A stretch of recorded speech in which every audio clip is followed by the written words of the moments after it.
Yo, what's poppin'? You know what time it is? Your boy, Mr. J Hill, J Hill Podcast. We are in the building today. I got a special guest, back from my neck of the woods. But if you are from Baltimore, then you know we don't really claim that part. That's crazy. Don't get shady now. But I mean, you actually from DC? Nah, I am. Yeah. Don't get shady though. Don't do that. Nah, I'm not mad because we don't claim Baltimore either. But like, don't be shady and be like when we here, we be like. Back home, for sure. We have but to, and because we gotta stick together. Exactly. Yeah, but when we home, it's like that's DC. We separate. I'm not. Let me tell you. I went to the gym the other day. I walked in and like it says like your location. Right. So this dude was like, He was like, "You from Maryland?" And I was like, "I'm from DC." Why? He's like, "Oh, I was gonna ask you to say something." I said, "What, too?" Exactly. I said, "I don't say it like that." He was like, "Oh, nah, I ain't mean no offense." No, I was like, "I ain't offended. I'm just saying, like, that's Baltimore, though." Yeah. But we got Janae music in the building. What up, man? Hey. How you feeling? I feel good. How you feeling? I'm good, man. Thanks for calling me special. Yeah, you special, man. This is a special episode for a special person, man. Amen. Come on. Who makes special music, real special music. Yes, I do. I try to. Yeah. So how you feeling? Like, tell me what's going on. What's new? For the people that don't know, like, how do you feel right now? If you had to, on a scale from 1 to 10, you can't say 7. What Kevin Samuels. What would you rate yourself? What would you say? Rate myself? No, like how you feeling? Like, how I'm feeling? Mentally. Ooh, that's hard. I'm not gonna lie to you. I would say, because I can't say 7, I guess I'll say 6. Why 6 and not 8? Because it's not that it's not good. Like, musically, I feel good. But I'm also conflicted musically right now. And then I think personally, like my personal life, is kind of taking a toll on how I feel, mentally, emotionally, all the things. So now I'm trying to get my spiritual up, get my emotional and mental together. Physically, I feel good though. I've been in the gym recently, so I'm like, I'm bouncing back. That's and a lot of times that plays a role in like the rest of the things to follow. But 100%. So when you say you conflicted musically, like, talk about it. So I feel like one thing that we don't really like talk about as artists is like when you create in music, a lot of times when you like writing, recording, all the things, like you in this mood, right? And so it's like, I wrote this music and I was feeling like this. And I was like hopeful and happy and all the things. And now I'm not. And now that it's like, because after you do like, you start preparing the music, you go through all the processes of getting it done and getting it out there. By the time it's out there, you're in a whole different space than where you were when you created it. Yeah. And I don't think that people take heed to that, or you know what I mean? So right now it's like, I'm promoting music that I'm not going to say that I guess I would say I don't feel right now. That's not like where I am in my life, but it was where I was. But that's the special thing about music though. It is. Because although you may, like, things change, times change, but one thing that remains the same is somebody going to feel like that. And that's the whole thing. And so it's like a lot of times it's like, even though for me it's like I'll create and express and make music based off of how I feel, I also do it for everybody else. Like I always say when people, it's on my website too, it's like from my heart to your ears. Because for me, I feel like it's a release, I let it out. And if you relate to it or if you enjoy it, then it's for you. Nah, that's a fact, man. So how do you feel right now? Like, I guess, what space are you in? What, because I didn't get a chance to check out the music, so I apologize. No, it's okay. What space were you in and what space are you in now? So the project is called 90s Type Love. So it's a little love project right now. That's a vibe. And it is. So I did like an R&B thing, kind of took it back, had some harmonies on there, kind of made it a little fun. And it's really like promoting love and granted, and I'm always gonna promote love, like black love, more power to you. You full of shit. Until somebody hurts your heart, you're like, man, fuck that nigga. Exactly, and that's where I'm at right now. So, okay. Yeah. So at the time, it was like these are all the things that I want to feel, like I'm looking forward to, what I want in my, in my situation in my life, all the things, and then it's like that's over. So now it's like. So do you feel like I'm outside right now, or is like F love, or? Like, where would you say? Like, damn. Yeah, damn. I don't want to say this is the thing. I'm not an outside-y type of, I don't know. That's why I said I'm conflicted. I mean, things change, you know what I'm saying? Like, you get in the gym and you might want to be like, oh, I'm outside. Like, I'm being sexy, so somebody come get me. No, I honestly, and it's not even like fuck love. I think that when you get to a space where you're hurting, you kind of just like, you don't want to feel it no more. And you want to do everything to avoid feeling it. So it's like right now I feel like I'm trying to avoid that feeling. So it's like still trying to get that person out of my mind, out of my head, out of my heart. And then still trying to move forward in life and maneuver to the next situation. Not next person or next relationship, but just like be at peace with where you are.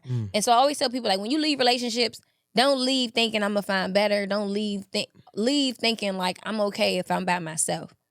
And so for me, I feel like I got to get to a space where I'm like, I'm okay when I'm by myself or by myself. And that's where I'm trying to grow to. That's true. I see now when it's time to move on, like I feel like we are human and we might have this like we all got a little bit of shallowness to us, right? So like the next person gotta be like better. Kinda, right? It's like a little bit like something better gotta be. I mean, for sure. But it's the thing, what's better though? Because when we say better, I think that it's perspective. Because I done seen some niggas move on to somebody else or a girl move on and they be ugly. All right, yeah, so that's what I was about to say. Maybe not better, but it can't be. I just feel like you can't move forward and the person don't at least look like up to par or, you know what I'm saying? Like, you feel me? Your level of attraction might change, I'm not gonna lie. Like, and I feel like as we get older, we no longer be looking like for the best looking person. I'm tripping? No. You're not tripping, right? But I'm just picturing like, see, like, he like, I can't mess with no ugly joint. I'm sorry. No. It's not even that, right? So like, I feel like now I've been talking about this a lot. So I feel like niggas already know, right? So my situation, I got a child. I feel like I can't just pull up, pick up my daughter, and like I got somebody that's like just don't look as good as I don't know, bro. As my ex, I don't know. Like, nah, I can't. I mean, you can, and at the end of the day, I mean, and then we was on the internet, like, hell no. Listen, let me say this. At the end of the day, when you was there though, you was like, this is the baddest bitch in the world. So it's kind of hard to be like, I'm gonna find better. Where you gonna find better? No. I get it. I'm just saying, like, far as like, you gotta look good though. I'm sorry. For sure. I mean, you want that, but see, for women, it's different though because you get a little medium ugly, you be good. I was about to say because niggas just don't be cute these days. Yeah, I so mean, it's like you get a medium ugly, you be alright. You feel me? As long as you got some shit going. Nah, this is the thing. It's not even that. I be finding them attractive. I'm not gonna hold you. I've been in so many situations where I be like, yeah, that's him, and they be like, bitch, what the fuck? And I'm like, ooh, don't do me this bae. Like, ooh, I love him. I mean, I feel like y'all can get away with that, but I'm not even gonna say men. I just feel like depending on where you are, like me, we was on the internet, like we had a whole lot of shit going on. So if I pop out and it's like flawed, niggas will be like, you're downgraded. They fucking around start tagging. We ain't tagging, you can do it privately, just send it to the DMs. Yeah. You see this shit. I don't even think I'm look at your shared amount. And yeah, if it wasn't I ain't posting. I might not even do that. Like, well, I'm not gonna hold you. I ain't posted in years. I ain't posted nobody in about 5 years. Yeah, I might be I off ain't going that. to either. Yeah, nah, it's definitely a wrap for that. It's a dub. I mean, it never was a thing for me. I posted one nigga maybe like once or twice if it was like a birthday, like just showing love or something like that. But did he start acting up like as soon as you post him, or it was good? Because you know this, once you post somebody, it'd be like now. Honestly, I posted him in the beginning of our relationship. So, and we was together for a couple years after that. So we're good. So this last guy, how long y'all was together? Was it like a official or was it just dating? It wasn't official. Okay. We was just dating. And honestly, not that long, but I'm a lover girl. I was about to ask you, are you like a hopeless romantic? I am. Oh my God. Shoot me. I hate it. I am a hopeless romantic. I said this on another podcast. I was like, I'm a lover girl. I'm like, but nobody loves me. Oh, no. I be feeling like that, like, damn. And I be, sometimes, people be like, oh, you too much for a person. And I be like, well. So where you think you go wrong in the relationships? I think it's different things in different situations. Last one.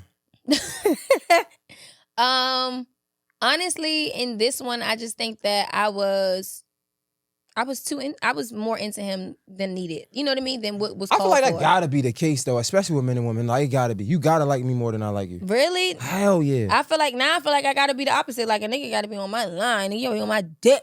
Nah. Cause what the fuck was that? Like, and I'm not gonna hold you. The first time I've been in this space where it was like I was like really like into this person and he swear like I fuck with you, I'm what you did, but then it's just like, but that's not the energy you giving me. He was nonchalant.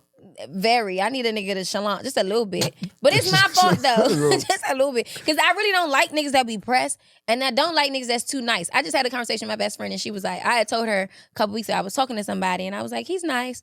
And she was like, well, how's that going? Because you don't like nice niggas. And I was like, you're right. But I deserve nice things. So I'm trying to get out of my way. So part of it is my fault. I think the type of niggas that I like, they not nice niggas.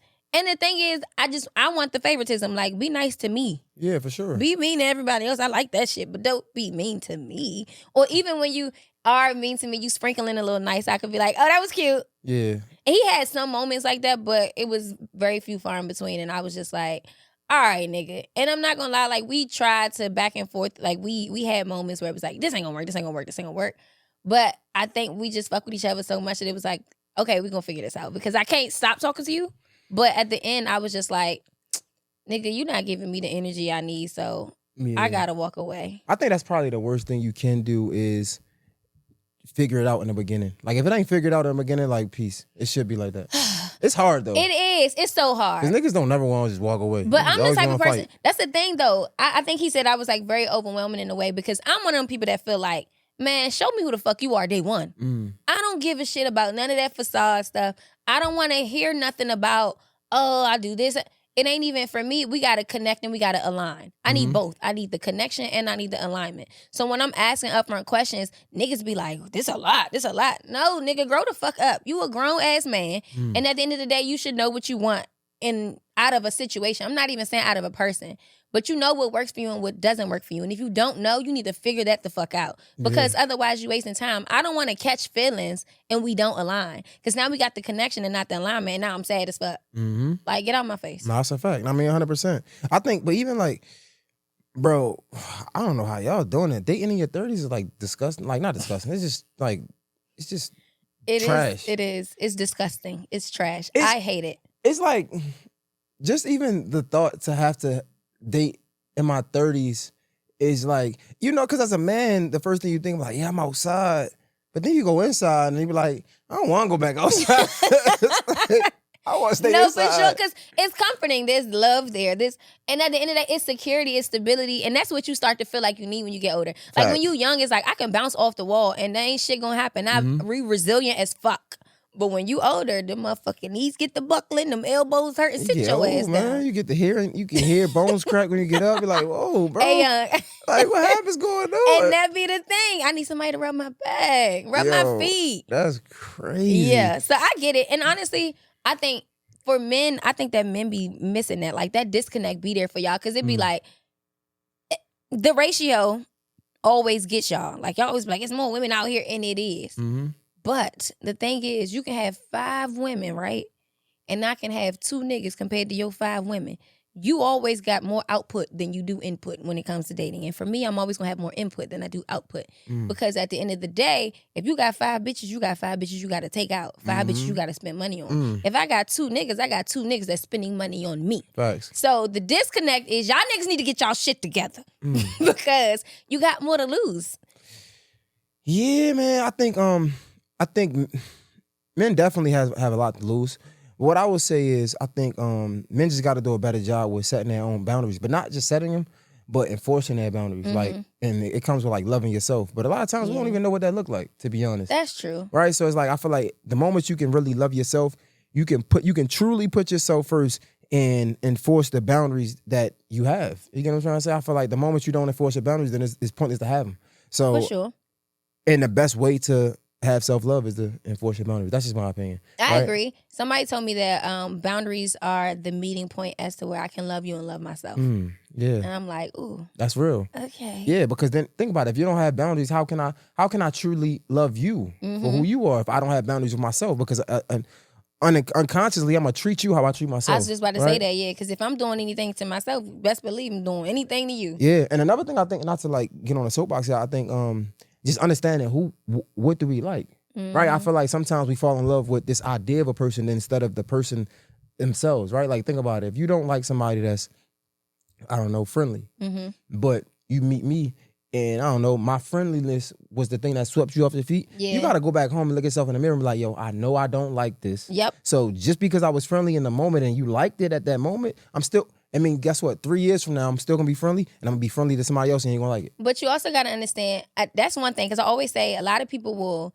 love things about me for them, but they would hate it for other people. Yeah. And so that's Same one reason of the they love things. you be the same reason they hate Exactly. Like, you love that I'm a nurturer. You love that I'm a giver. You love that I take care of people. You can call. I'm one call away. I'm gonna show up. I show up like and that support with regardless. everybody. You gonna love that for yourself. But when I do it for other people, like, why you always showing up for them? Why you always doing for them? They don't ever do for you. And it's like, that's just who I am. That's my nature. But I will say one thing though: people grow and people change over time. And so with that, I think that what it is people don't look intrinsically. Like, we don't look inside of ourselves and see, why don't I like this? Why do I like this? Like, why does that bother me? Like, what is it about me what does somebody else's action has to do with me? Exactly. Yeah. Why does that make me feel some type of way? Because then it's like, if I look at it and I do the work on because honestly, other people's actions really shouldn't even bother you that much. So when other people's actions bother you so much, you got to look at why. What is it within your past? What is it within yourself or your current situation that has made you feel that way? Why? And so that's one big thing for me. Like, I'm working on, like, why do I like niggas that's not nice? And it's not even that. I think it's because I am a social butterfly in a way, right? And so sometimes it's that yin and that yang. And so it's like, I'm friendly. Like I said, I'm loving. I take care of people. And so we both can't be doing it. Yeah. Because you got to be able to hold it down the fort. Because somebody gonna ask me for $1,000, I'm gonna give it to them. But you got to have $1,000 to make sure we good. Like, you know what I mean? Like, but then it's also the thing of, I think, because I'm very social and I talk to a lot of people, I don't mind the fact that, I like the fact that, like, when a dude is just, like, quiet, when he does talk, it's like, you gotta listen. You don't have a choice. Like, and so, or even, like, when I date somebody, if they're not usually, like, a friendly, smiley person, when they do smile, I'll be like, oh, I made you happy. You know what I mean? It just brings a like different that energy. Yeah. So is it the same way with like the career? Does they have to be kind of like the opposite? Like, you very entrepreneur, you a dreamer, you got music goals. Like, does he have to be like 9 to 5, suit and tie, like the opposite? No. Because you date somebody in your field, like, because you date a rapper. Or I have that. Okay, sure. I have. Honestly, I feel like I thought that dating people in this field would mean that we understand each other, or we relate. And we do. But I think that it depends on the person. Because I've been in one situation with, one person, and it's like, they're not supportive at all.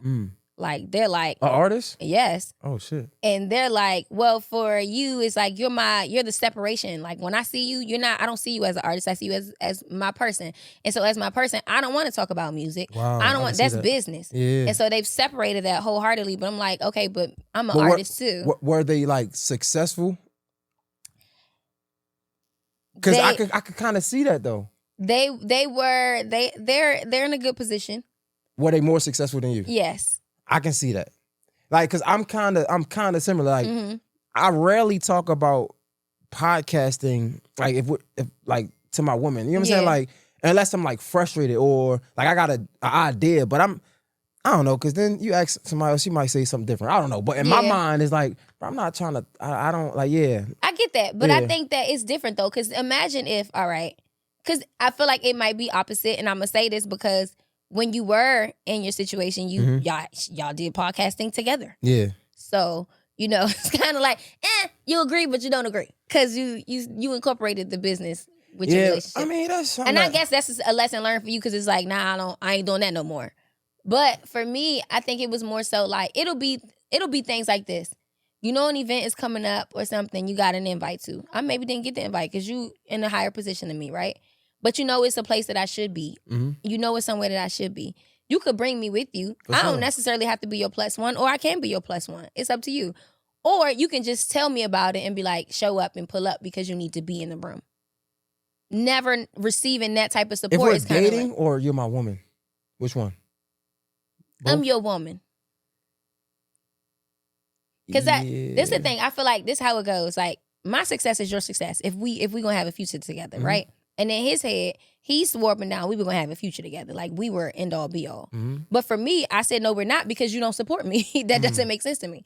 So if you really wanted a future with me, my success is your success and your success is my success. So when you're growing and you find ways for me to grow, you should also pour into me and say, hey, this is a way for you to grow. But when you're not doing that and you're just like, you go ahead and stay stagnant or you figure out your own shit, I figured out some shit for me and I'm going to grow, that's selfish. And therefore, it's no way for us to be a team. So there's no future here. I mean, I understand that wholeheartedly. I agree. I do want to try to give another perspective. Yeah. Because I do agree. What if like we have too much expectations on these relationships? Like what if we should just show up holding ourselves down, and when it comes to relationship things, that's what we show up for each other? I respect that if that's a conversation that you have. If that's a conversation that we have and we establish that from the beginning and we say that that's what it is, then that's what it is. But if I express to you numerous times that I want your support and I need your support and I need that from you, then clearly we're not on that. I don't need that. That's not what I want in my relationship. I'm 100%. Like, I get it. And you know what? And again, I've also dated somebody else who also is in a better position than me musically. And I mean, both these people only do music full time, so they ain't in a better position than me, period. But, you know, more known, whatever. And they were very much on point in terms of like giving me feedback, you know, like even if it's a part of, because even the previous person who wasn't supportive, there was no feedback towards like music. Like it wasn't a thing of whether I like it or not. Like I would never hear nothing. And it's just like, I would send you stuff and it's like, okay. Or you know what I mean? I want your feedback. Clearly you're in a better position than me. I want to, you know, and I've had the opposite of that where it's like, okay, well, what about, you know, I heard about this opportunity. You should do this. Or I think you should try this. So giving me ideas and stuff to help me grow. So I've experienced it twofold. I think that, of course, you got to do what works for you. And if what they offer isn't what you need, it's just time to bounce. But also, you can't tell me that you want to be with me and I'm the person that you want to be with and you don't want to leave, but you don't want to give me what I need. Right. If you don't want to give me what I need, then why do you want to be here? And if you do want to be here so damn bad, you should be giving me what the fuck I need. Nah, facts. Yo, that made me think because you're talking about how you had the two relationships with guys in the industry or whatever, right? How was your platonic relationships with like your working relationships with guys? Because I mean, like you're not ugly, right? So like, and you're a woman. We hear that. I don't know. You gotta be. I be trying to be careful. I don't know. Like, you're attractive. You can say you're attractive. Listen, man. So. How is the working relationship with men? Because I hear so many women that work in the industry that do music, not even just music, right? Like they probably do media, things like that. They say they have a hard time working with other guys because all they want to do is try to like flirt with them or throw passes at them, and they want to keep it strictly work. How is it for you? For the most part, the same. It's been, I'll have like situations where I'll meet somebody and I'll think like, okay, we you know, like we'll meet off of music shit. Clearly I'm a music artist. We in music settings. We've introduced ourselves, all that. And they be like, oh yeah, we should connect. Okay, cool. And then it'll be like, yeah, so you should pull up to, nigga, no. And it's always well, you should pull up to such and such. And I've had a situation where like a nigga be like, you should pull up to the studio. I'm like, all right, bet. Right. And this nigga was like on. So I'm like, okay, lit, cool, let me see. I sat in the studio. He recorded, we listened to different music, everything was cool. And I'm like, all right, cool. We end up, you know, chatting every now and again. He was real cool. Like, and then out of nowhere, he was just like, yeah, you should come over my house. And I was like, for what? And he was like, and he was basically like, he didn't want to say it, but then I was like, no, first of all, we grown. So if you looking for something, say it so I can decline. And if not, then, you know, and he was like, well, yeah. And I was like, well, no. So wait, what all right, let me ask you this then, because again, it's still men and women we dealing with, right? Yeah. So if you meet somebody, what if they are like very upfront or intentional with like what they want? Like let's say instead of them inviting you to a studio session, they ask you on a date. Is it a different dynamic then? It is. So for me, I won't turn business into pleasure. Okay. But I will turn pleasure into business. I like that. So yeah, I'm about to say, so if we're dating, of course I feel like if you go into a relationship, for me, partnership looks like, you know, marriage is a business. Yeah. So it's like, I will turn that into business. We can then get money together. Yeah. But if we getting money, we need to keep getting money. I don't ever want to be in a position where I'm going to lose out on money because it's pussy is out here. It's bitches out here. Go get that shit. And the more money you get, the more bitches you can get. So why you worried about me? I just feel like, let's get some money. If we could get some money, I can bring you the bitches. For real, for real. You don't need me. Yeah. And honestly, I don't be fucking these niggas anyway. So it's like, why you even clocking? Like, don't even, this shit is very. Clink, what yeah. I'm clink, an old clink. lady. Like, leave me alone. No, I get it. I was just wondering because I be thinking like maybe it's the guys that just try to finesse instead of like, because if we meet at an event or whatever, just because I'm a producer or a rapper don't mean I'm trying to connect with, like, bro. Like, even like when I was single, I was like, well, before I got my relationship, like when I was like 25, right? Like, I ain't like the bro word. Like, bro, don't call me bro. Girl, I will fuck you. Like, but like, I'm just being dead ass. Like, But she called you bro on purpose. She don't want to fuck you. yeah, I guess. Accept it. You be And surprised because it be sometimes I would be. They call you bro and then you be like, This is true. I have heard that women be doing that it's shit. disgusting, but whatever. All I'm saying, like, don't call me bro. So anyway, If I call you bro, I do not want to fuck you. Never want to fuck you. Never will fuck you. You're bro. Okay. Hey, that's what they say. The next thing you know, I'm just saying bro for is. me. I can't speak for everybody else. The next thing you know, bro is turning into dominoes calling your phone. Like, I'm just, but all right, so no. All right, so I think like just because if we're in the same industry and we meet, don't mean we gotta connect on For business. sure, we don't. But as long as I'm not on no shady, like trying to finesse, like, yo, pull up to the studio because I know that you gonna expect me to give you an opportunity, then I can see how that. It's like, bro, you misleading me. Yeah. Like, just straight up say what you want. But that happens a lot. Or sometimes it'll be a thing of like people be like, oh, I want to work with you. I heard, I seen this, and you be like, all right, bet. You give them your number. The text message be something totally the finesse different. text. I be like, what the fuck? So I stopped giving people my number now. Whenever people DM me or whenever I connect with somebody, I give them my email because I feel like it's business. If you seriously trying to do some business, you gonna email me anyway because you want a paper trail of shit. So if you not emailing me and you not on no business, you gonna be like, well, what's your number? And I'm like, I don't give my number to people. And then if you feel some type of way, then we ain't working anyway. This off topic. It's not, but is it? So the email shit is so clear. So I talked to my homie, right? And he like, I guess like he be out and like a girl try to holler at him, and instead of like giving him his number, he'd be like, take my email. What you think about that? On some like not on no like if a business nigga, shit, but like first of all, I'm not trying to talk to no nigga, so I don't know. Oh my! So wait, you don't shoot your shot? No. Not like what that. What the world I don't, come to? No, it's not that. I used to be. Let me tell you, when I was young, I used to be a go-getter. You cute. What's your number? But now I'm a lady. Like, this is the thing. I'll make it clear though. Like, I'll give you. Like, I'll eye you. I'll smile. Like, head nod, whatever. What is but that? I'm not. I hate when girls do that. Like, it's obvious. Like, niggas, it's women out here that's happy. Like, girls are just smiling because they happy. It is. And then you can approach me and say, you're beautiful. Thank you so much. I appreciate it. You're handsome too. If you compliment me, if I want you, I'm going to compliment you back. If I don't want you, I'm not complimenting you back. Thank you so much. I appreciate it. I like that. That's game. Okay. I like it's that. It's a little something. Okay. If I like what I see, I'm going to let you know I like what I see too. All right. Okay. I like that. So you was going with the email. You was like, if a nigga gave me his email, I'm going to say, oh, well, what do you do? What's the business that we're conducting? Because it's no way that you giving me your email on no, I'm trying to talk to you type shit. You're not about to be my nigga off of email. So that's not player. That's not player.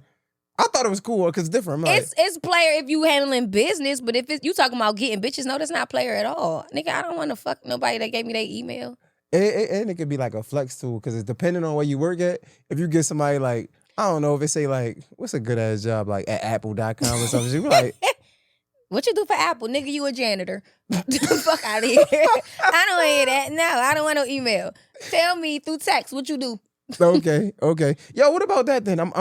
We on this relationship shit, but we ain't gonna stay on this too long. I've been hearing that women don't like to be asked what they do. That's the weirdest thing ever. Like, what you do for a living? Like, I don't know why people. I thought that was men that didn't like that. I thought it was just a regular conversation. It is, but I think that because people are so fucking vain, people have turned it into like a money thing, where it's like, I can determine how much money you make by what your job is. So now people don't want to answer that question. They like, because your intentions aren't pure. I just thought that was a part of getting to know somebody. Like, what you do? It is. Like, what do you do? Do you fucking enjoy what you do? Like, you wake up every day and go to work. Do you love it? Or do you hate it? If you come home to me, are you going to be pissed the fuck off every day? Or Okay, so summing all this up, right? We get back to the music. You're making music on how you feel at that moment. But even in moments when you might be dating or happy in a relationship, it's not always good. It's not. Don't worry, Volume 2 is coming out with the songs where I'm not feeling good. How does that ever affect the relationship? Coming out with music? Like, yeah, let's say, I don't know, you come out with some like, fuck niggas, get money, but you're in a relationship, like. I don't know, I ain't been in a relationship for real. Or dating. Does it like, yo, like. It depends on the person, because you know what, I've dealt with people who are excited for me. You know what I mean? So they be like, oh, that's fire. I'm gonna promote it. And then, you know, they're the people who I've dealt with who aren't supportive. So it's like, they don't really care what's going on. They don't even know what the fuck going on. They probably ain't even listen to it. Okay, so it was a time where you were trying to do rap. Yes. Well, you good at rap. Thank you. I appreciate it. You say trying to do, like, nigga, you was struggling. No. I say trying because I remember like talking to you and you were like, I want to focus on this. Yeah. But I feel like I don't want to put any words in your mouth. Yeah. But I feel like it was because people were saying because you were good. Yeah. I don't know if you really wanted to, but I feel like it was because of the reaction you was getting out of people. Yeah. So initially, like when I first started rapping, it was because, all right, so I'll say this, like, I think that music is art, it's a form of expression. And for me, I think you express what you feel and what you're going through, all the things, that's where I was. So when I was writing, you know, some years ago, a lot of the shit that I was writing, people was like, don't nobody want to hear you sing this? Like, this is some hard shit. Like, you know, this ain't enticing. So my music wasn't doing well. And then one of the producers I was working with was like, hey, Nay, you should rap. He was like, because the way you write like a rapper. And he was like, you always saying hard shit. And I was like, I'm just a hard bitch. Like, but I sing though. I can sing. And he's like, but just try to rap it. So I did. And when I did, it just brought me opportunities. And I was like, fuck. Okay, maybe I am supposed to rap. But then as I started doing it, I really enjoyed it, honestly. Rap was like the fun side of me. Like, I was having so much fun rapping, it made no fucking sense. I was just, like, it's a turn-up space. Like, so it was fun. And I enjoyed it, so I'm not gonna knock it. I do enjoy rapping, but honestly, I'm one of them people that, like, when I listen to rap, I want to hear, like, double entendres and bars and shit that be like, damn. Yeah. And the thing is, I got a dope flow. Like, I feel like I'm a slick talker, so it's cool. But when it comes to, like, bars, I don't feel like I hit on that shit too hard. So it's like, this ain't really me, but it's me because it's just like, this how I write. But, so when I started rapping, yeah, I got good feedback. Like, people would like, the niggas hated it. The girls loved it. They was like, oh my God, this shit turned. And I'm like, bitches just want to be ratchet. Yeah. And so want to be right for sure. It was that. We had a good time with it. And honestly, it's not over because I just released, I want to say, was it the end of the year? Some months ago, I released this song called Buzz Down. And that shit was fire. I'm about to say, and it's still fire. It's a dope ass song. It's lit. So I ain't gonna sit here and make it seem like rap is over. It's probably not. But right now, I'm in my R&B bag just because I'm in my feels and that's just my vibe. I was gonna ask you, does it get hard? Because like even for me, sometimes it get hard to produce content that you genuinely want to do versus not wasting my goddamn time and doing something that the people want to hear and see so I can get this money and grow further. Like I feel like I be getting conflicted from that and that get hard sometimes. Well, see, this is the thing. I think the difference in that for me is like you are strictly content. You know what I mean? So it's like that's always going to be a conflict because that's that. For me, for music, the conflict for me is actually doing the content. Because as a music artist, I just want to make music. I just want to write. I want to record. I want to perform. I want people to feel it. But unfortunately, you don't get exposure unless you do content. But I'm saying making the music though, like you said, like you was getting, it was a time where you probably wasn't getting the reaction you wanted from the songs. For you sure. started rapping and even if it wasn't from the men, you was getting the reaction. Now it was like, all right, let me do this because I'm getting a reaction. Yeah. Do you feel that at all? Or not, have you gotten to the place where like, you know what, even if I don't get a reaction, I'm going to just keep working until I do? Or like, I'm scrapping this and I'm going to do something that's going to get these people over For me, it's about balance. It's a combination of both. So throughout the time being, like, even if I am rapping and I don't necessarily want to, I'm gonna always write the shit that I feel, what I like or what I gotta like it regardless. And then it's gonna turn into, but on the back end, I'm still gonna do the R&B, the shit that I love. So I'm never gonna not be doing what I love. I'm gonna do what I love. And sometimes you do gotta do it for the audience. And it's just like, cool. But when I do it for the audience, I gotta make sure that I still like it though. Cause I still gotta perform it. I still gotta be the person that does it. If I don't, and it's just like, I just feel like I'm gonna be like unhappy with it. And I'm all about doing what's true to me. Yeah, let me ask you something. I feel like one thing that I had to learn, and I'm still learning, is so many people out here who are successful at what they do, but aren't the most known. Are you okay with being an artist that might not be known, but you getting the money behind your music and you can be able to pay your bills? Yes and no. For myself, yes, but for the world, no. And I say that because my goals or the things that I want to accomplish, the things that I want to do aren't necessarily for me. And they're bigger than me. And so because it's bigger than me, I feel like I need to be bigger than me.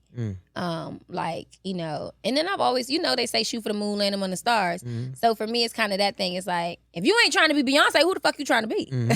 You could try to be Beyonce and end up somebody else, you know? And so that's kind of where I am.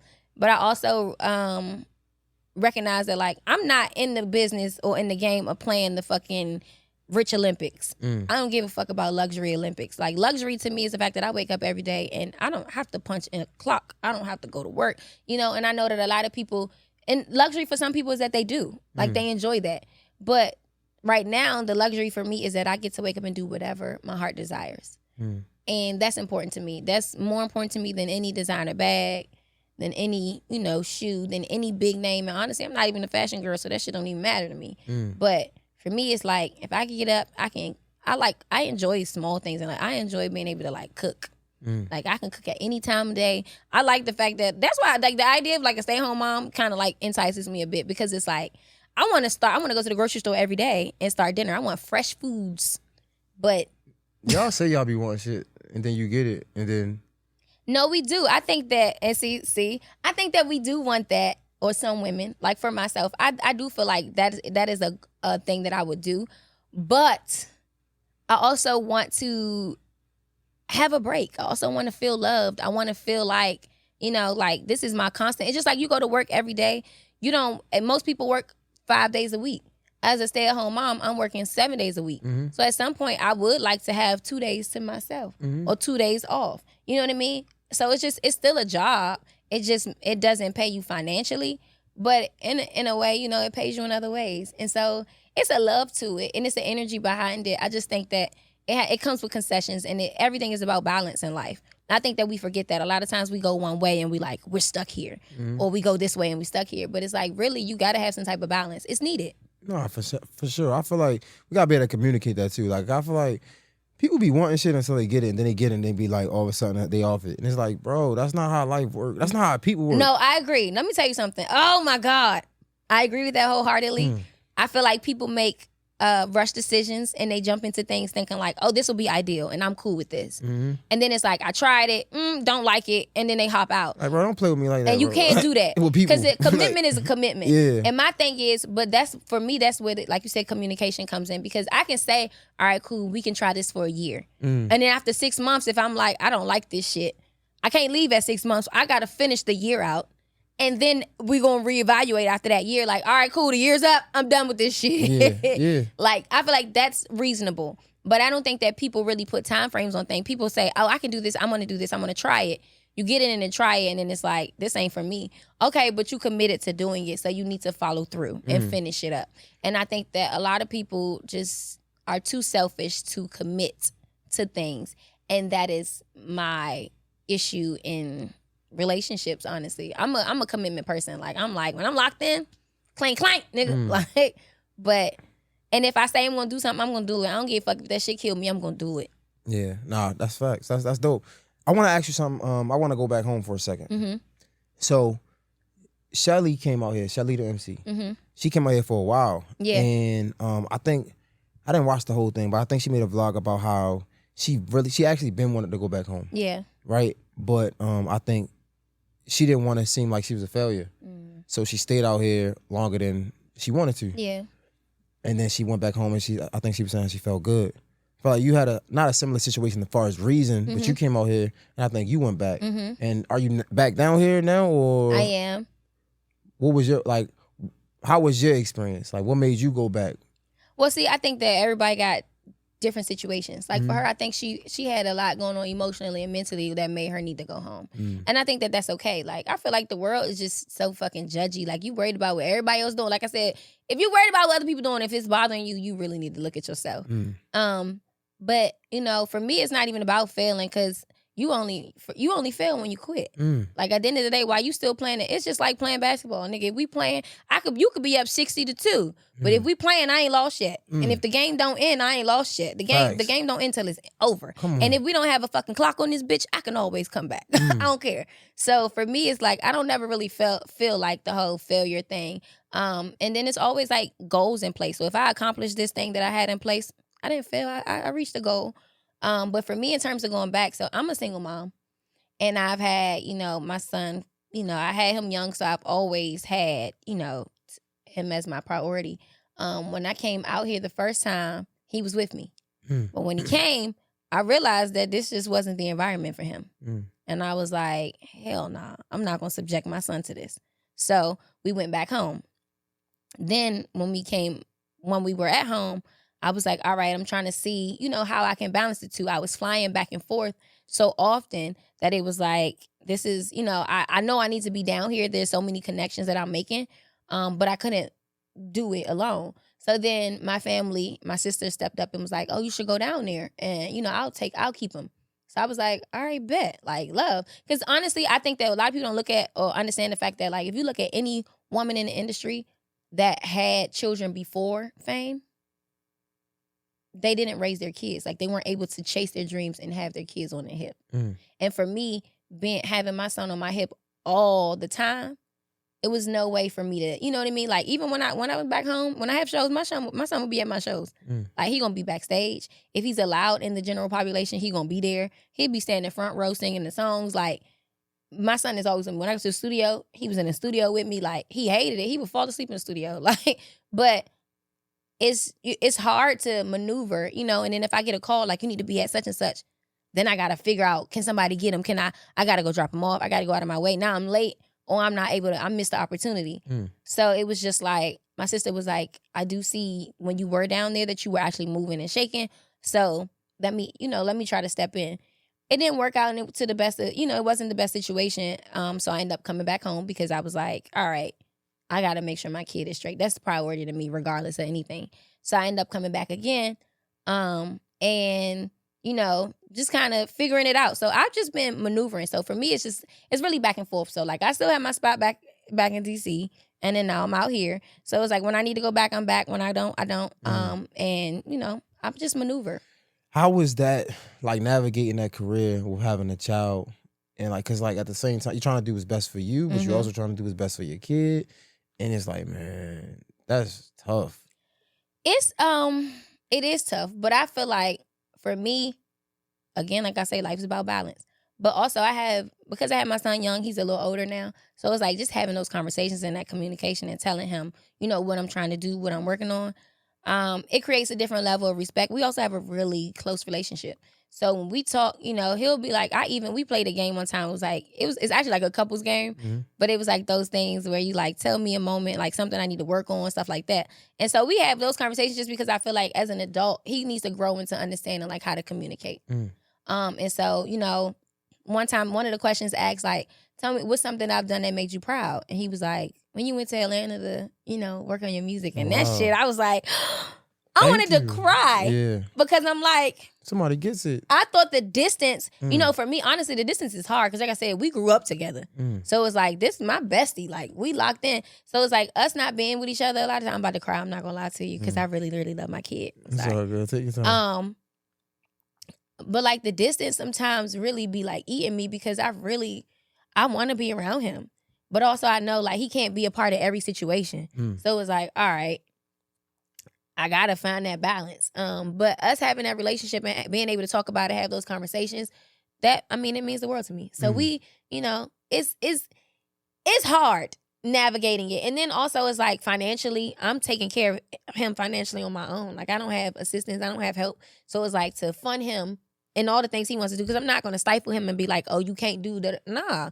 Like as a parent, when you decide to have a kid, for me, he didn't ask to be here. And honestly, my son tell me all the time, you was tripping. I don't know why you had me that young. You're crazy. He tell me I would never do that. Like you're bugging. You definitely should have gotten an abortion. But for me, I'm just like, he didn't ask to be here. I kept him. I made the decision. So I make the sacrifice. So I gotta, even though I have goals and dreams, I gotta figure out how to do it. And I got to figure out how to provide for him and make sure he's good too. And doing that and balancing it, right? What is your biggest fear of like motherhood and the relationship with your son? I don't really have a fear in terms of our relationship because I feel solid as fuck with my son. That's but good. I'm about to say, like, even, Well, when as people... a parent, what's your biggest fear? As my biggest fear as a parent is something happening to him and I can't protect him. I'm not there. Sheesh. I think that's why the distance eats at me. Even I want to say last week or so, maybe 2 weeks ago, he had like a health scare. I mean, it wasn't deep, and initially I didn't think it was deep, but because other people who are around aren't used to it, like I'm used to it, their reaction was big. So it made my reaction big, and I panicked, and I'm crying, and I'm about to shit myself because I'm like, he in the ambulance, and he going to the hospital, and I'm like, I'm not there. So that in itself is like something happening to him, and I'm not being there to protect him. Like, you seen the Waist Deep, and in the movie she was saying how her son went outside to play, and then he got shot and he died. That shit is crazy to me. Like, I'm the mom that's like, if my son is outside, I'm outside. So it's like, and I try not to hover. And now that he's older, he be telling me like, Mom, you can't. You got to get me. And so I'm creating that balance. But that's the biggest thing for me. Like, something happening to him and I'm not there to stop it. Now, I asked that because, like, me growing up, my mom's, like, she did the best that she could. But at the end of the day, like, when it came to me maturing as an adult, she wasn't there. You know what I'm saying? And it wasn't because she didn't want to. It's just she had to make sure I was good, and she couldn't always be in the spaces where I was at, right? 'Cause she had to choose. And she chose for me to have a crib, right? She might sleep on the street. We don't know, right? Yeah.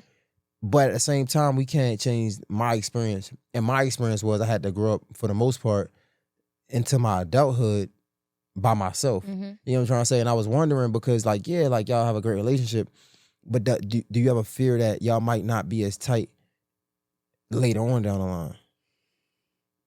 I don't. I don't have that fear. Because my son knows I'll drop anything and come running to him. Like, it don't matter what's going on. I don't give a fuck how much it costs. It's gonna happen.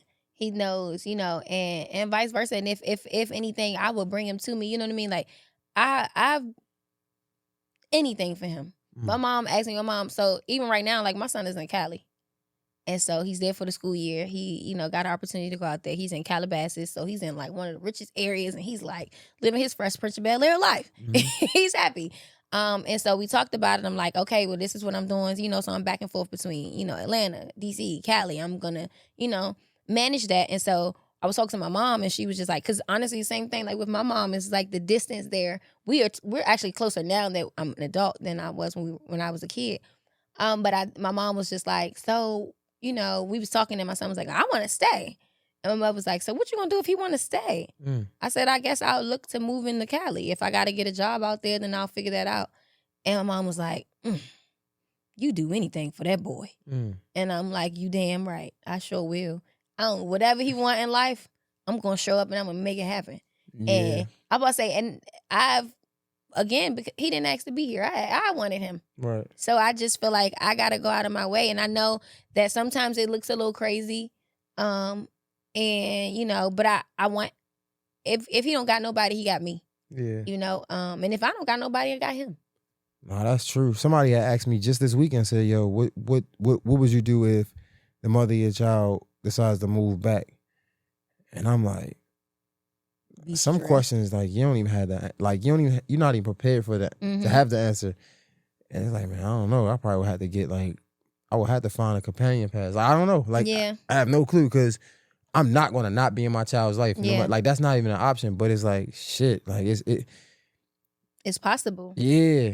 But that's also why I'm big on, like, keeping the family together, because I'm like, those things can happen. And it sucks because it's like, and I think we had that conversation before years ago when we talked about, like, marriage and stuff. Like, shit like that can happen. And it's so disheartening, and it's such a stress on the kids. And so for me, it's like, man, I just got to figure it out. Like, but like you said, get a buddy pass. Like, that's what I'm doing. Like, even now, I'm trying to figure out, just the flight situation. I'll be coming out of pocket. I'm just paying for that shit. My friend was like, why you don't have a damn a little membership somewhere? Yeah. I'm like, I need to at this point, because as much as I fly, I do need to. Yeah, kids, it's just that's a tricky thing, bro. Yeah. And then like, especially when you chasing your dream, it's like, if it came down to it, would you give it all up just to support your child? I would. I would. And that's the weird thing is, as much as it's like this quote, it was like, find somebody that you love so much that you would give it all up for, but they love you so much they would never let you. Facts. And so it's kind of the same thing. Like, my son knows, like, if need be, I would, but he would never be like, Mommy, I want you to drop it. And even like, if I made a comment like, I'm done with that, he'd be like, why? Like, he don't play. He like, but you love it. Like, you happy. That's what you do. So my son is very much like supportive. He like, you got to do it. And also helps that like he gets to be cool. Like everybody else, like, especially back in DC, like, he in school, his friends be like, oh, I saw your mama on the radar. And he be like, you ain't tell me you was on there? Like, now he like, yeah. He was like, I thought it was really cool. I could Google you. Yeah, and I'm cool. like, okay. No, so cool as hell. It helps that he feels cool. Like, I got a cool mom. But also, it's the passion. Like, he's just like, he's seen, like I said, he's been in the studios with me. He's been to my shows. So he's like, I've seen you perform. Like, for you not to perform no more kind of sounds crazy to me. No, that's cool as hell. Yo, how long you been doing music now? Ooh, I want to say like 7, 8 years. 7, 8. How do you measure your success? Where would you say you are in your career?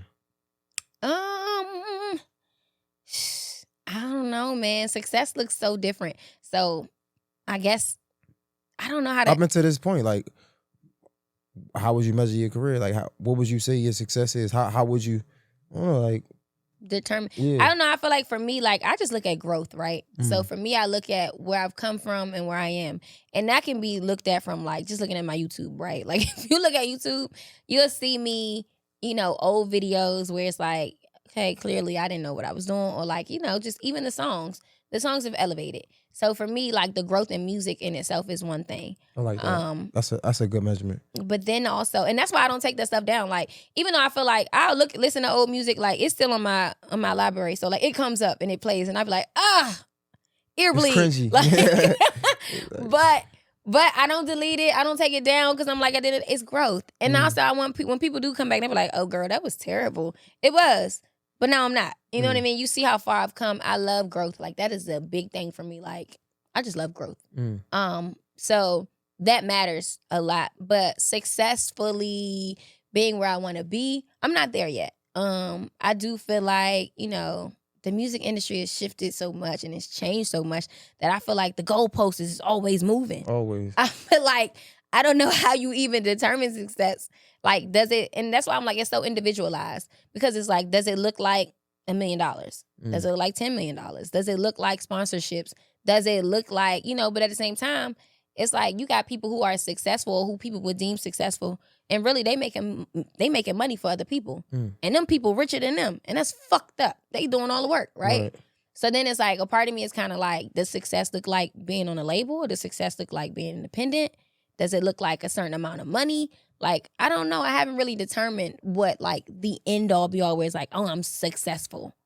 But for me, it's like, every day I wake up trying to do better, trying to be better. And to me, it's just the growth. Do you ever get discouraged, like, saying, like, man, I've been doing this for so long, and I see people come in the industry and just pop overnight? Does it ever cross your mind to, like, man, I just don't want to do this shit no more?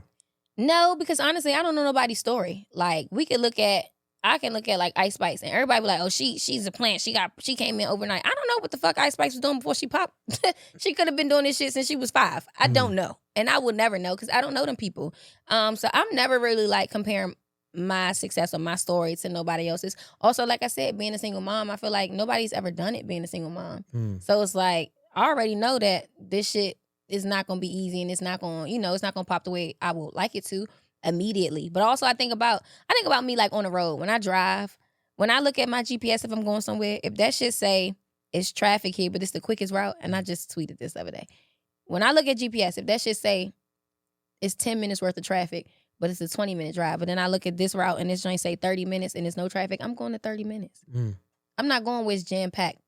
I'm not doing what everybody else is doing. I don't need to. I'm trying to get to where I'm going. I want to do it in a smooth way where I feel comfortable, where I feel safe. So I don't mind taking the long route. That's that's fine. As long as I'm smooth, I'm safe, and I ain't causing no harm. Nobody causing me no harm. I'm at peace. I'm cool with that. So it seems like you're pretty cool with. So where does the frustration come when it comes to making music or the business itself? The frustration for me right now is I used to say lack of support, but it ain't even that, because honestly, the people who do support me, they support me. And I fuck with y'all. I love y'all. I think it's, from our area, I feel like it looks like you got to be a certain something in order for people to really be like, oh, yeah, she it. So it's like, it's cool. But then I think that for me, the frustration for me really is the content creation piece. Like, I know that is the biggest marketing tool right now, right? Like, everybody, social media. But I'm not a person that likes to get in. I'm not vain. So I don't necessarily want to hold a camera to myself and be like, oh, I'm cute. Or or it just doesn't sit well with me to have to hold a camera to myself. Now, if we, in this setup is like I get to be myself and just genuinely have conversation, I love that because I flourish. Like, I'm a talker. We can do that. But, like plan stuff or trying to create content that's going to catch people's attention, and I'm purposely trying to get you to tune into me and I'm not being genuine, that's frustrating for me because that's just not who I am. And I've never been in that space where I've never been that person that tries to like get people's attention. It's either gonna come or it ain't. Yeah. And so I know like in the industry right now, like in order to get your analytics gotta be crazy. People gotta be tuning into you. You gotta be a gimmick. It's gotta be, you know what I mean? And it's just like, I don't have no gimmicks. It's just me. No, that's real. I think I just made a post about that. Like, I was saying, like, to the people that's coming up, don't really. I know sometimes we say people don't support talent; they support what's popular. And I was saying, like, man, sometimes you gotta go get popular. Yeah. Right. Sometimes you gotta adapt to the situation you're in. That doesn't mean you gotta play the game, because I'm big on that. Like, you don't have to play the game, but you do have to understand that if you don't play the game, it's gonna take you a lot longer. Yeah. And you gotta be okay with that if you don't want to play the game. Yeah. But back to the get popular thing, I'm like, yo, if you feel like they don't support talent, they support popularity, then you have to go get popular. Yeah. But you also gotta find a way to get yourself some wins, because people just want to support winners. You get what I'm saying? Like, and that's just is what it is. Like, I'm not running around supporting somebody that's a loser. Like, I don't want to be like, I don't want to be a part of that. You know what I'm saying? No, that's true. I about to say, because even like I posted, I was at the BET Awards on the red carpet or the blue carpet. That's probably the most viewed video I got. People gonna support, like you said, people gonna support winners. So you gotta find your wins. And so for me, it's like, yeah, I'll show up. Like, I'll do, if I get an invite to something, I'm gonna come be a part of it. I'll take advantage of it because it is a win. You know what I mean? That growth in itself, like, I'll do that. I have no problem with putting in the work to do what I need to do to get to where I wanna be. And like you said, that's why I'm not really stressing it. Like, I know people be like all the time, there's always conversations about like around like DMV music scene and all the stuff. And I don't even entertain them conversations no more because, one, they don't never bring me up. They never mention my name, which is fine. Is it fine? It is. I feel like with the DMV, not that I know of, I don't even hear R&B coming out of DMV. You don't. It is. And that's the funny thing, which is why it's like, that's why I have no dog in that fight, because they don't even be talking about R&B. Yeah. They don't even be, half the time they barely talking about women. Yeah. And so a lot of times it's like they overlook it anyway. It's probably about beef or some shit. Right. Yeah. So it's overlooked. I'm already overlooked. So it's like, but then also I feel like I'm also not about to argue with you niggas either. Because you say some shit, back it. Like, I'm not about to get into it with nobody. Do you wish you had like more support from back home? Absolutely. I mean, I wish I had some more support from anywhere, but definitely back home, because it's just like, I rep home to the fullest. Like, I'm not even gonna, I love my city. I love DC. And, like, whenever I go somewhere, like, if I'm on like a big stage, I always do like a go-go song or something like that, because I always feel like, I just want people to know, like, DC got it. How you think they can, like, what's a way that they could better support more up-and-coming artists, I guess, or like people like yourself? I think that, I think there's a disconnect in terms of what's allowed in DC or what we can do. So, like, a big thing in DC right now is go-go music, right? And so go-go is just, that's our music. And it's been deemed that. So every venue, every event space, all the things are catered towards go-go, which I love. But there's none that's really catered to upcoming independent artists in the area. And I think that the disconnect there is, they'll be like, well, then y'all should put on your own shows. And yes, we would love to. But also, you got to understand that real estate in DC is expensive. So in order to do any event to get a venue is expensive. And then it's like, if I don't get the ticket sales, if I don't, you know what I mean? So then they try to compensate in a way where they try to get the artist to pay. And that's not fair, because now I gotta pay in artistry and I gotta pay in money. Like, so a lot of times it just doesn't work because we don't have the infrastructure in place to necessarily support us. But I think that, you know, it would be nice if they started doing things like when you do have big name artists coming to town. Like, I know that they get to decide who opens up for them and stuff like that, but you also have the venues who can decide who open up for them too. So like, I know like Howard Theater has like a manager that, you know, they have like a talent manager that'll do, you know, you can, if they maybe opened up something for people to apply to open for this person. You know what I mean? You're a good fit to open for Tiana Taylor. You're a good fit to open for Victoria Monet, for Coco Jones. You know, if we had those things in place, but a lot of times what happens is it's through the promoters. Yeah, I was about to say. So whoever the promoter is, they're gonna charge the artist to make more money. Yeah. Yeah. So it kind of it puts a dent in it where it's like, how do we then get the opportunities to be in front of bigger audiences? The only opportunity we have right now, like you said, is to get popular. Yeah. And if they say you popular, they're like, okay, well, you can sell tickets so then you can come. Right. What about like because I feel like y'all got this more than we do. Like the social media blogs, like DMV Hoods and News, that's a big one. I think that's ATL. But it's another one like DMV. I forgot. I don't know if it's Top. I don't know. It's another one. I forgot. But do you think they do a good job at supporting artists, or they could do better? I don't know, honestly. So I'll say this: I've seen. But it's the thing. I don't know how that works. So I do understand. I understand business, right? I understand that, you know, people build up a following so that they can charge people. I get it. But I feel like you got to figure out what your purpose is and what's your point of it. Like, if you're DMV Hoods and News, right? And I'm really telling information about the community. And I think that's why they first started. They was like kind of giving us information like, oh, this happened in DC. This, you know, violence, you know, reporting crimes, reporting information for people to have, because it's important that we know as a community what's going on. And then, you know, if we're then saying, okay, I want to add a positive light because there's so much negativity that we're reporting, and now we're going to do some positive things, I respect that. But I think that the intention of how you managing it matters. So I don't really know if they're charging artists to post on their page or anything like that. I really don't know the details, so I can't really speak on it. But if you are promoting artists, I think that that's a great thing, you know, in terms of, like, sometimes I feel like you just got to do shit for the love. But I feel like nobody does stuff for the love anymore these days. Everything is, like, for pay. Now, like, if it's a look worth it, if it's worth it, doesn't matter. For like, sure. For example, I've heard, again, I don't know because I'm not from D.C., but I think I've heard it was supposed to be, like, some type of back and forth about the whole On the Radar thing. Like, I guess, like, somebody was bringing them to DC and he was charging an artist or something like that. Yeah. I was privy to. Oh, so you had to pay for that? No, I didn't. But you know about that? I know about that. Well, I didn't have to pay for it, but okay, so let me also say this, that that's where your network comes in, that's where relationship building comes in, right? I actually, when I did the On the Radar thing in DC, I wasn't even prepared to do it. I went there to show love because I met them before, I did On the Radar before, and I connected with them. And so when I first came to, you know, we built the relationship, we built rapport. My thing is, I support people. I'm a lover, I'm a nurturer. Like, I'm going to show up for you. If you having something, I'm going to show up for you. That's just what I do. So even like Gabe had a birthday party maybe like a month or so ago in New York. I went to New York and went to his birthday party. Like, I'm going to show up because I fuck with people. Like, if we cool and we connected, you need support, you need love. That's who I am and that's what I do. So when I went to go visit them, honestly, I just went to go show love. And then they was like, you going to get on? And I did.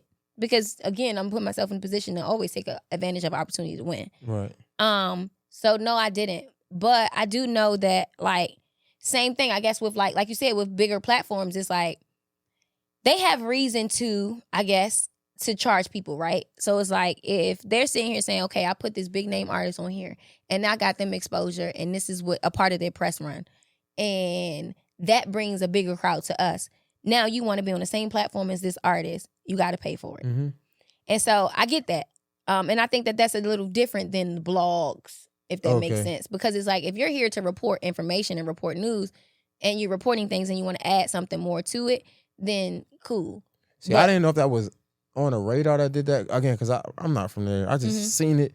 But I thought they was talking like it was somebody from DC or something that was like trying to middleman it.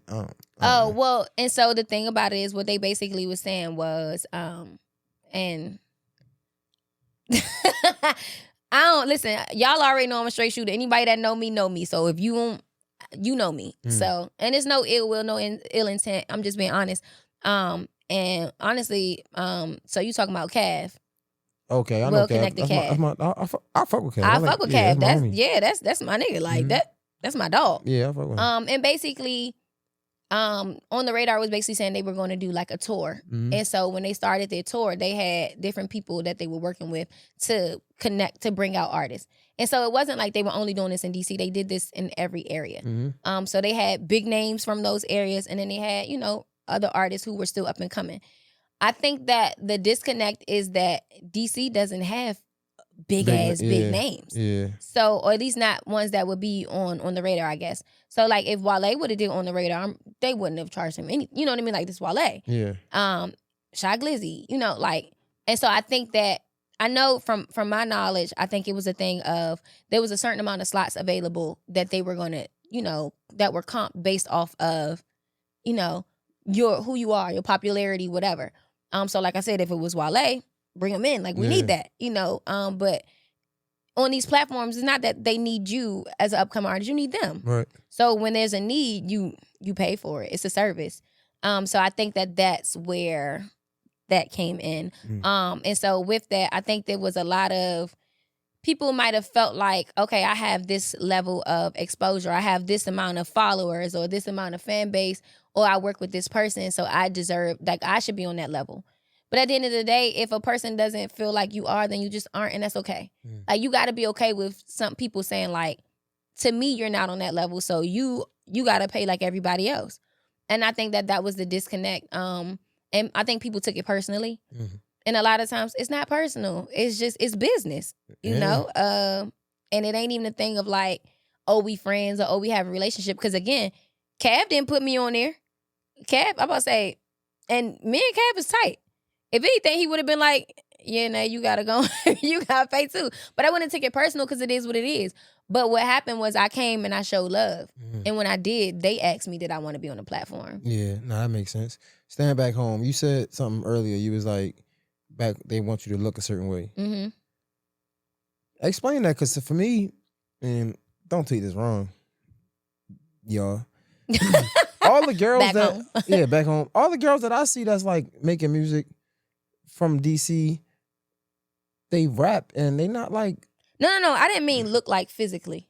Oh, okay, because I'm like, Before they're not giving.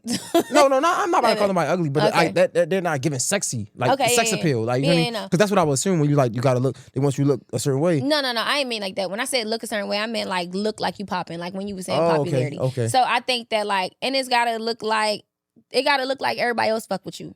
If everybody else fuck with you, then they be like, okay, let me check them out, because I'm trying to figure out why the fuck people fuck with you. That makes sense. Yeah. And so that happens a lot, where it's like, if ain't nobody fucking with you, then you ain't nothing to worry about. But the minute that somebody fucks with you, why y'all fucking with them? Let me see, And that's just human nature. I was gonna say that's everywhere. Yeah, that's human nature. But I think it happens a little bit more in DC, only because I feel like DC is like, kind of how like they try to make like Atlanta is like the black music mecca. DC is black mecca. Yeah, facts. Like at the end of the day, like you have, of course, they're the trenches, there's the poor people, whatever. But we have so many successful people in the area. And I'm not just gonna say DC, I'm gonna say DMV, because honestly, it's really Maryland. But it's so many successful people in the area, but because the area's so small, we all connected. It's like, you could be making this amount of money doing music, but bitch, I make this shit go to my 9 to 5. That's you know what I mean? Like the one thing about DC, it's so many more people making money just working than doing all this. So they just not impressed. Yeah. And so that's why I say it's gotta look a certain way, because it's like, I'm not fucking impressed. Like, you know what I mean? And for me, it's just like, as an artist, I'm impressed by artistry. Or I'm impressed by, vocal ability, or, you know what I mean? So I'm like, okay, I'll support. But I think that people will be like, that was nice, next. But it's because it's just like, you're not in a better position than me. Most times when people see that somebody's in a higher position, then they put some respect on it and be like, okay, yeah, let me show some love. And I know some prime examples where I can look at people and be like, okay. I'm gonna give a hot take, man. I'm gonna give you something, man. Okay. This might go crazy, but I don't care. Okay. I feel like because it's so many more successful people in DC outside of just like being talented or something like that, like doing music or something, I feel like it's not a lot of creativity that come out of DC. I feel like, well, when I'm comparing to Baltimore, I feel like it's way more like raw talent in Baltimore. And I say that because I feel like in Baltimore, it's like, it's not a lot of people that's like It's success. because y'all niggas from the trenches. You feel like niggas is from the trenches, so they don't got no choice. It ain't no choice. Whereas though in DC, I think it's successful. Like you can meet a lot of black people that's just doing well. And be like, what you do? Work. Like I'm not even. This is the thing. I can't even really go back and forth on that because honestly, I'm not really into Baltimore. I hate putting a T in it, but I say it. Baltimore. I'm not really into Baltimore like that. Like I don't really know too many people, like too many artists from Baltimore. I know a couple people. I know of a couple people. So I really can't say, but I'm pretty sure you tuned in, you tapped in, so that's your lane. I ain't gonna speak on that, but I will say that I disagree. Only because, not disagreeing with the comparison, but disagreeing in terms of DC not having that. Because there's so many young niggas that are in the trenches. And I say like, it'll be like a group of hood niggas and all of them rap. They all rap, like, because one of us gotta make it. Shit, statistically, one out of 20. So if it's 30 of us in this motherfucking room, we gotta push somebody, right? I think that, again, I just think that we just don't have the space for exposure. We also because we don't have the space for exposure, I think that it looks a little different in terms of like it growing or getting out there. Like we don't have, like I said, we don't have the venues. So nobody's having shows. That's why I love coming to Atlanta, because like I get booked for shows. You know what I mean? And granted, my following in DC is better than my following in Atlanta, but I'm getting booked out here. When I get booked for shows in DC, it's very far few in between. I'll get paid more, but it's also not as consistent. I'm about to say, I got another show coming up in October in DC, but I got booked from somebody in Atlanta. And they was like, cool, we gonna fly out to DC and do a show. Yeah. Bet. No, I mean, I can see that. I think, I don't know, maybe it might be because I'm from Baltimore. Like, in Baltimore, there's so much untapped talent. Like, if you was to come, it's like, I don't want to say everybody, but it almost feels like Atlanta without the money. Like, if I had to like I never even thought about this. It's my first time ever saying this. If I had to put like how creative people are and like how like how down here like everybody making movies and shakers and things like that, I feel like Baltimore is similar in a way. It's just the money is in Atlanta. I think that, and I'm not knocking Baltimore. I'm not saying y'all not, because I don't know. But I think that DC is also the same, like in artistry in so many ways. There's so many photographers, painters, visual artists that are like all over. I'm not gonna lie to you. Like I feel like DC music singers, you are like you said, R&B don't really get no love. Like nobody's paying us no attention. But I say that to say like the talent is there. But I think that because one, the cost of living is ridiculous. Yeah. So if you're not making no money off your talent, it's also hard for you to invest in it.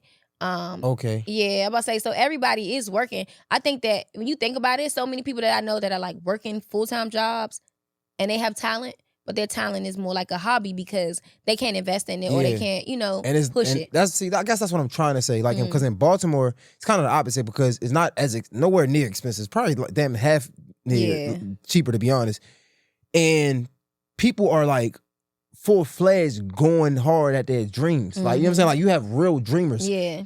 I think because it's so expensive in DC, you ain't got time to dream. You don't. You know what I'm saying? Like, you don't. And that's what I'm trying to say. Like, I'm not like trying to take away from nobody in DC saying they don't have talent. It's just like, if you go to Baltimore, like you could almost feel the dreamers. Like you could see the dreamers. Whereas though in DC, like niggas, from my experience, again, I'm not from there, so I wouldn't know too much like you said about Baltimore. But from my experience, it's like niggas is getting to it. Yeah, y'all niggas ain't hurting. Yeah, it's like niggas is getting to it and like I'll do that shit when I can do it. Because you don't have a choice. And then also you gotta think about the amount of people that like got kids and people that are it's just, I don't know. I feel like unless you grow up there, it's kind of like a disconnect for people. And I think that when people from the outside looking in, it's always a thing of like the expectation to be how you would think it is. Because that's just how life is. Like, this is my perception of life and this is how it should be. And I think living in it, it's just a little different. Like, even for me, I'm not gonna hold you. Like, I worked a job, I've always had a job up until this past year. But like, I've always worked, and it's just like, But people be like, but you be going hard and da-da-da. I be fucking exhausted. Everybody don't want to be exhausted. Yeah. Everybody, you know what I mean? Especially when I work a job and I get to live comfortably.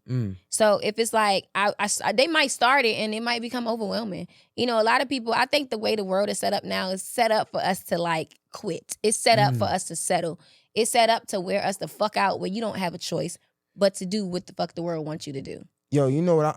This might be, I don't know if people want to agree with this or not, but from my experience, from my opinion, I think both DC and Baltimore progress more if we didn't separate ourselves. I agree. Because like you said, like when we here, yeah, we from the same area. You know what I'm saying? Yeah, because from the outside, and that's the thing, and I agree with you.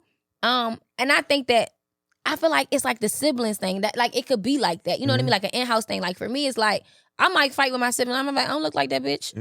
Ugh, she ugly. Like I might, you know, we might beef a little bit. But outside of this motherfucking house, don't play with my motherfucking sister. I'll beat your ass. Right. And I feel like that's how it should be. But we don't maneuver like that. We just be like, we ain't them thing. And I'm not gonna hold you because I do the same thing. Like, nigga, what? You want me to say what? Like, like I said. But at the same time, I do feel like when people be like DMV, for me, it's because I grew up in DC, the D of DMV, like the center of it, right? And so for us, it's like when I look at it, for me, DMV is if the metro train can touch it, if you can get to it on the metro train or the bus, you could be a part of the DMV. But if you can't get there, you can't be. But also I think about, shit, Baltimore got what, MARTA? Is that the name of the, what's the bus? You don't know the bus? Oh, he too bougie. Nah, we got MTA. MTA. Yeah. Oh, what's that? Maryland Transit Authority, huh? Probably. Nigga. Yeah, we got the. I don't think I ever knew what that meant. Like, Okay. We got the MTA. All right. So, but I don't know. I just feel like because Baltimore does feel like its own entity outside of that. Yeah. So, all right. So, realistically, do you feel like it's a Baltimore responsibility or a DC responsibility? Because realistically, DC is, we'll say DMV. We will include Maryland and Virginia. But Baltimore be like, we not part of DMV. Yeah, we be like, y'all not a part of DMV. Yeah. I don't know. Maybe. I just think, like, again, like when we're there, it's like we're trapped in this imaginary box. Yeah. Right? And it's like Baltimore, like when I'm in Baltimore, we talk about the same shit. Yo, how can we get that one person to pop?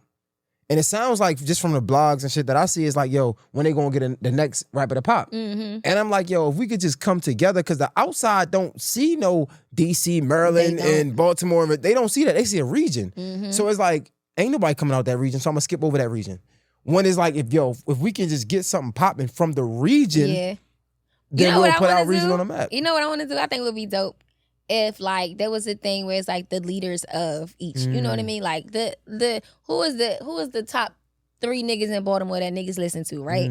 All right, cool. The top 3 niggas in DC, the top 3 niggas in Virginia. We all come together and be like, all right, look, everybody pick out 2 artists. We're gonna look at them. We're gonna determine which artists we're gonna push in the whole area. This is who we pushing, y'all. You know what I mean? That would be nice. That shit ain't never gonna happen. That shit never gonna happen. But this is like wishful thinking. Picture Baltimore, DC, Virginia, and I'm gonna even say Maryland, right? Little Come PG together. joint. Right. And they pick an artist, and let's say the artist is from PG, or if whatever the artist from, the other people not pushing. Virginia. The other people not pushing. But that's what I'm saying. Or we can all be like, all right, we're gonna do a 5-year run. This year we're gonna do a Virginia artist. This year we're gonna do a PG artist. This year we're gonna do a Baltimore artist. This year we're gonna do a DC artist. Shit ain't never gonna happen. They ain't trying none of that shit. I know. That's what I'm saying. It would be love if we could. Cause then at least if you do it one time and you see that shit be successful and you see it work, then it's like, all right, fuck it. But the thing is, people don't ever want to take the chance. Don't nobody want to invest in some shit that they like, nah, I want mine. I want mine. But my thing is, you just gotta find shit you really believe in. Nah, that's a fact. Damn, man. Nah, this is good, man. So what's going on now? What's going on? Like, what you pushing a project? I am. Is it a project? It is. It's a small EP, so it's called 90s Type Love, Okay. Volume 1, Be My Everything Tonight. So technically, I strung the titles of the songs together. The first song is called Be, second song is called My Everything, and the last song is called Tonight. Okay. And it Tonight features 3-0 Black. That's dope. That's dope. Yeah, love 3-0. He's dope. And I feel like this song kind of gives him the opportunity to do something other than like street shit. Yeah. Other than walk down. Yeah. Everybody always say that. They like, what 3-0 on it? What the hell you and 3-0 doing on a song together?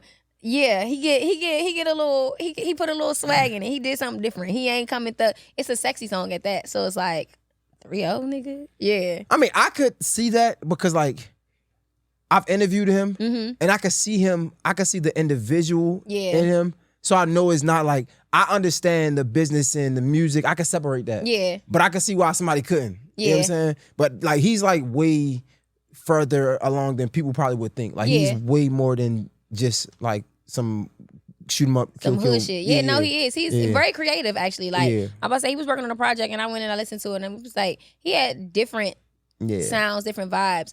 And the thing, I made a mistake of going in with the assumption that he was only doing hood shit. I can see that, So when I went in and I did, he was like, you know, do a hook, whatever. I did some hood shit.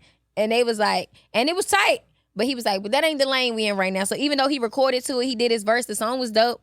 But he was like, that ain't the lane we going with right now, though. So we gonna do another song. And that's, you know, it's funny because people don't see those things, but that's what makes somebody special. Like to be able to see that and be like, yo, let's pivot. You know what I'm saying? Like that means a lot. Yeah. All right, hold up. Before we get out of here, you said you dated a couple artists. Would you date like somebody from like DC and like make it like a couple thing? And, like, you never know. That might help the career shit. Like a Jay-Z and Beyonce thing? Shit. Do they have to be from DC? Oh shit. I mean, but you just said that, you know, Jay-Z and Beyonce is not from the same place. She from Texas, he from New York. I'm just saying back home because shit. That's who's gonna watch this shit. We're gonna be the DMV, Jay-Z and Beyonce? Yeah. I'm dead. Uh-oh.